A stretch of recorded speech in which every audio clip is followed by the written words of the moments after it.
her question in her mind is, am I done? And what we want to say to her is she doesn't have to be done. It's not a yes, no answer. She's been raised to people please, and she knows it. She has a good idea that this is what gets her stuck, but she doesn't really understand that if she gets the tools to come out of the people pleasing, that she could actually really love her job. Because if you ask her, she loves what she does. She's feeling like the people around have changed recently. And because of shifts in the personalities at work, she feels like, I'm done here.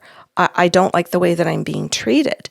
And she doesn't realize that if she changes her own personal skill set, that she can actually stay and assert herself.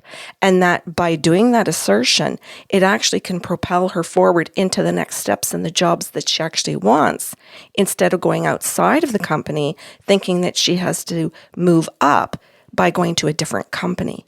So she can stay where she is and get everything done that she wants with the right skill set. So I repeated all of that, and she just went, oh my God. Number one, I do love my job. And I did love this company. And you have hit the nail on the head that personalities have changed and that I just need a different skill set, and that my old people pleasing got me where I wanted to be, and now it's not working anymore. She goes, so really and honestly, Karen, I just needed to be told to grow up, and I'm good with that. That's good. This is all doable. You could be listening right now. Coffee with the Sarlos airs early for our patrons on patreon.com/the Sarlos.